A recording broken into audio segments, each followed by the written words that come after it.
તો good morning, કેમ છો બધા મારા ખેડૂત મિત્રો? મજામાં? આઈ હોપ કે તમે બધા મજામાં હશો. તો બધાને જય દ્વારકાધીશ, તમારો દિવસ એકદમ શુભ રહે.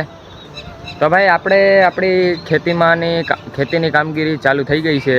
તમે જોઈ શકો છો કે આપણે આગતરું વાવેતર કરવાનું ચાલુ કરી નાખ્યું છે. અત્યારે જુઓ તમે, પાણી ચાલુ છે ખેતરમાં. પેલા ખાતર વાવ્યું છે, પાણી ચાલુ છે. આ સુકાશે એટલે આપણે સીધા માંડવીનો પાક વાવવાનું ચાલુ કરી દઈશું.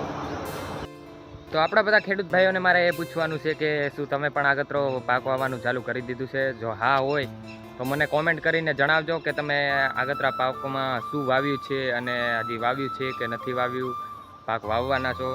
તો ભાઈ આપણી વાડીમાં બસ આવી રીતે આપણી વાડીનો નજારો કંઈક આ રીતે છે. આપણી વાડી તમે જોઈ શકો છો કે ત્યાં આપણી વાડી છે અને નારિયેળીના ઝાડવા ને એવું બધું અહીંયા વાવેલું છે. અને આ 15 વીઘાની આપણે માંડવી વાવવાની છે, એટલે આમાં અત્યારે બધી ખાતર વાવી નાખ્યું છે. પછી આપણે માંડવી વાવશું. આ સુકાશે એટલે તરત આપણે માંડવીનો પાક વાવવાનું ચાલુ કરશું. અહીંયા કુંડી છે દવા છાંટવાની. તો આપણે આવા ખેતી રિલેટેડ બ્લોગ્સ વિડીયો આવતા રહેશે. તો તમારે ખેતી વિશે જે તમને જાણકારી મને આપવાની હોય તો તમે મને કોમેન્ટમાં જાણકારી આપી શકો છો. અને આપણે પણ ખેતીમાં બધા પાકનું વાવેતર કરીએ છીએ. તો બધા ખેડૂત મિત્રો, તમે તમારે ઓણની વરામાં શું વાવવાના છો તે મને કોમેન્ટ કરીને જણાવજો. આ વિડીયો માટે આટલું જ.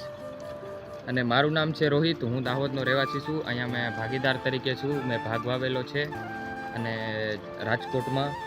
અને બસ સેટે મોટર ચાલુ કરી છે હમણાં નંદીએ જઈને. આ નંદીનું પાણી આવે છે, કારણ કે ઉનાળામાં તો વાવમાં પાણી હોય નહીં, તમને ખબર છે. એટલે અમુકને હોય ને અમુકને ના હોય. તો આપણે નંદીનું કનેક્શન લીધેલું છે, એટલે નંદીમાંથી ડાયરેક્ટ પાણી આવે છે. એટલે આપણે આ 15 વીઘાનું વાવેતર આગતરું કરી નાખીએ છીએ.